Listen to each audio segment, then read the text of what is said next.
Welcome in, friends, to another edition of Sports from the Couch here on Mercado Airwaves. I'm your host, Mike Mercado. I want to thank you so much for making us a part of your day. Before we get to this latest segment from the latest edition of the Sports Cubicle on WCPT 820 AM, we want to remind you can follow us all over in the universe. I'm on Twitter at Mike A Media, Instagram, Mike Mercado Media. You could be interactive with the show on Twitter at Couch Sports Talk and at Sports Cubicle TV. Like, rate, review, and share us on all major podcast platforms, wherever you get your favorite podcasts at Mercado Airwaves. Check out the video version of the podcast over at youtube.com/Mercado Airwaves Network. We have swag over at teespring.com/Mercado Airwaves. And if you would like to get our weekly NFL picks, check us out at patreon.com/Mercado Airwaves. Now enjoy this segment from the latest edition of the Sports Cubicle on WCPT 820 AM with Dan Marver, Devin Tingle, Paul Chivari, and myself, Mike Mercado. And joining us in the office today on the Sports Cubicle, we have Brandon Frazier and Alexa Knierim. Brandon, Alexa, thank you for joining us today. Thanks for having us. Yeah, super excited to be here. So, Alexa, this is actually your second time going back to the Olympics. And Brandon, this is your first, if I am correctly. So for both of you, Alexa, what's it like returning? And Brandon, what is it like just, getting there for the first time? It's a huge honor just to be a part of the Olympic team your first time. So the second time is just even more fantastic. But, we're in such a different period of time right now with COVID and all the different things that we're going to experience when we go there, that although it's going to be my second Olympics, it's definitely going to feel like the first Olympics of this type. Yeah, I, kind of like adding to what Alexa just said, don't really know exactly what to expect. Just been training like how we would for any other competition. Definitely a little bit more information to gather with all the protocols and everything. Personally, just very beyond excited to have the opportunity to go to the games. At the end of the day, COVID, not COVID, it's the Olympic Winter Games. So the Olympics. Yep. You guys are going to the Olympics, all the work that goes behind the scenes, all the things on the national scene, the regional scene to get to this moment. And I've always wondered this, the mental side of this. My brother, who's an assistant coach on the new national co-ed cheer team that they're creating, the one thing I've always asked him that I've never understood, whether it was on the state championship or the national championship over at Navarro, is you can't play defense. And what you guys do when you're making this choreography and you're gelling together, and we'll get to that in a little bit, how hard is it for competitive people like you two, top of the tier athletes, to go into the Olympics in a foreign country for your country and having to not only put your best foot forward, but also see the other great talent around you and seeing what they're bringing to the table? Well, way to really maximize the event there. You guys can handle it. Come on. We know it's there. Stop it. You guys are too modest. I'll let Brandon speak on it too. But for me, I think the best approach for a figure skater is to just look at what you're doing, and that's you're on a piece of ice, the same thing that you're on every day in any country. You just got to go there and do what you do at home, and it's just a different location. And that should be your primary focus, tune everything out, because everybody's great. There's always going to be somebody better. If you're focusing on that, you're not focusing on your job. So that's how we kind of approach it. Yeah, like Alexa said, we're trained to do exactly that. When we go out there, the music starts and we're actually competing. You're in your own bubble that you've created mentally and physically that you've trained. It's just you out there on the ice doing what you do every day. I think to add to like the whole hype of it, of course, you're going up against the best teams in the world.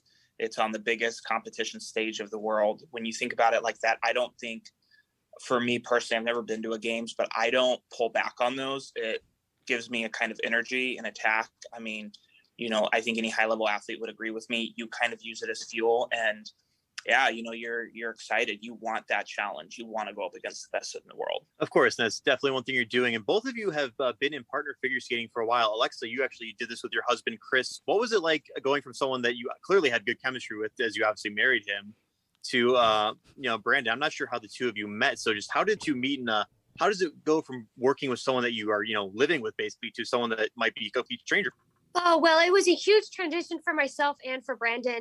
We were both in partnerships that were for a very long period of time. We both came together leaving something that was so familiar and we knew the ins and out of. So I think it was good to start together on the same foot, because we both were kind of at the same place in our lives, leaving a partnership that we were so invested in. yeah, it's different. The chemistry is different with Brandon, obviously, because I was always skating to my husband.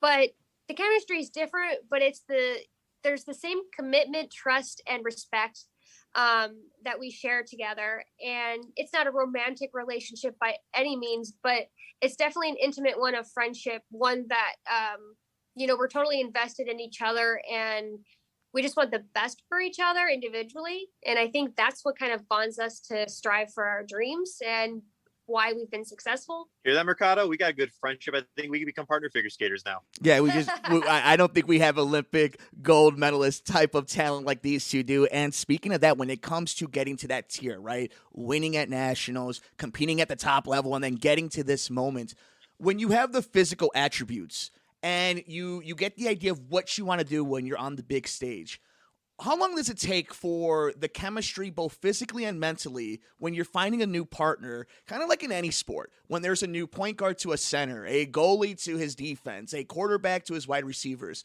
In your case, how long was it until it almost became symbiotic and you were able to really understand and be on the same flow level? Well, I think it's different for each partnership.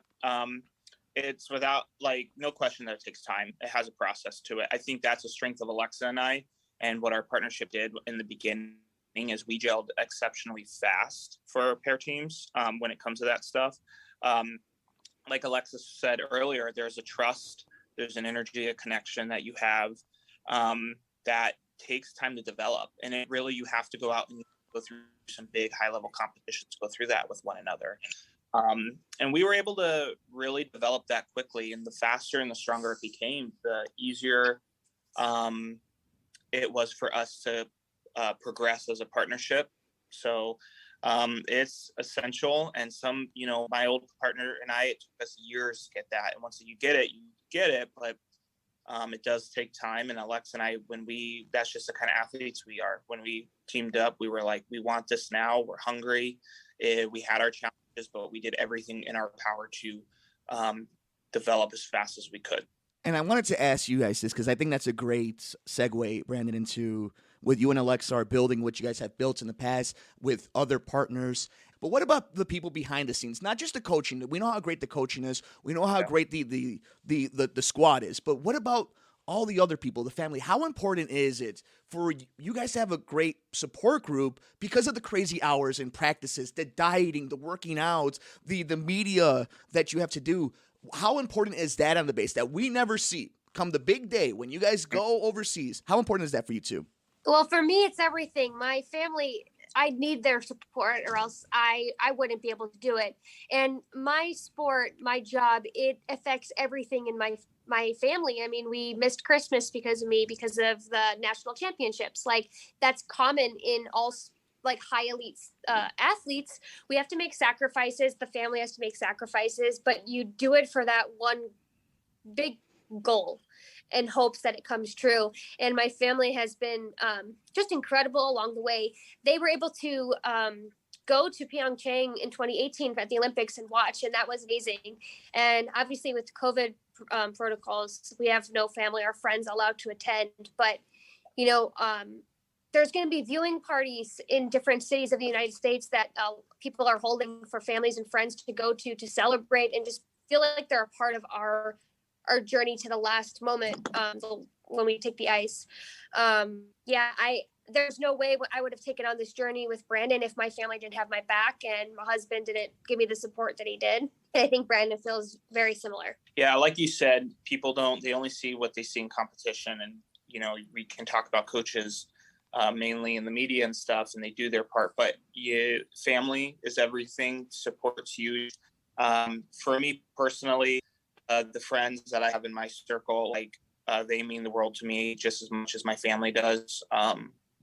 Other skaters, other people outside the skating world, you need that balance. You need to be able to, take a step away, or you go through a tough competition or tough time in your life where things just get hard. Like everyone has from time and again, and they're just there to put things in perspective and give you, just so much balance. And that's how you can kind of because we're all humans, right? We're all naturally born the same. And it allows us to do that process, be able to come in every day and put our best foot forward.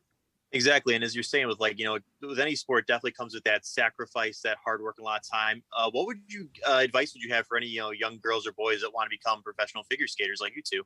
Definitely realize that figure skating is a sport of longevity. You have to start and be committed every day, all year, for many, many years. Our sport's not one that you typically can pick up later in life, and it's not one that you can kind of participate in half of the year. Our sport kind of requires that drive and commitment all year long, from a young age to you got to stick it out to you're older.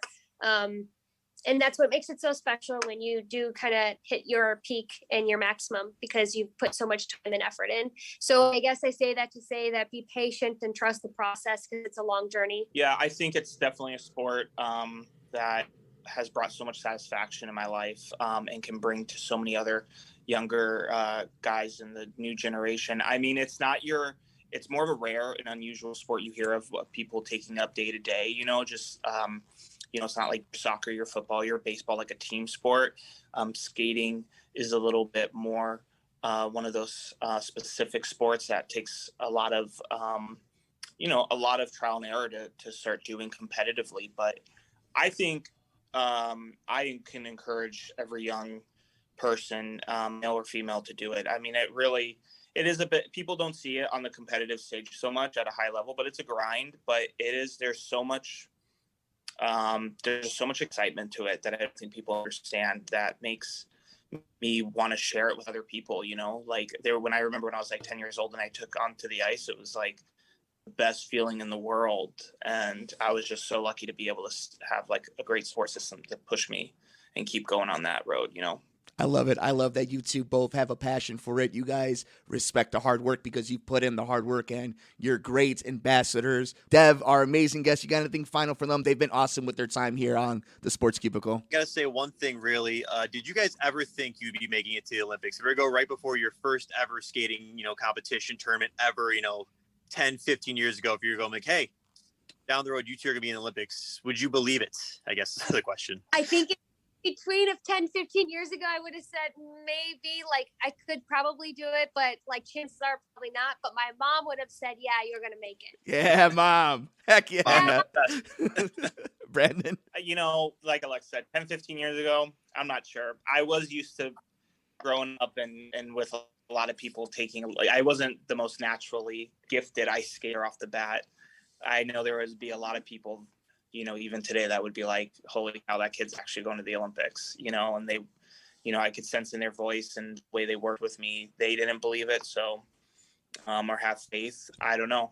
I think that's why I'm going to the games, because I like the challenge. Heck yeah, you're going to the games. Alexa, Brandon, you guys are great examples, both nationally and internationally, of what a evolving sport is becoming in figure skating and in the entire realm of sports. And you two are beautiful souls, and we appreciate you guys joining us. Devin, you want to sign us off from our wonderful time here with our wonderful guest, our Olympic guest? Yeah. Our Olympic guest. And once you guys win the gold, you better come back on the show. We're holding you to that. And these two actually will be at Stars on Ice, which is coming into Chicago in May of this year. So definitely make sure you get your tickets available at Ticketmaster.com if you want to see them in person, not just on your television screen. Brandon Frazier, Alexa Knierim, thank you both so much for joining us on the show today. Thank you guys so much for having us. It was an absolute pleasure.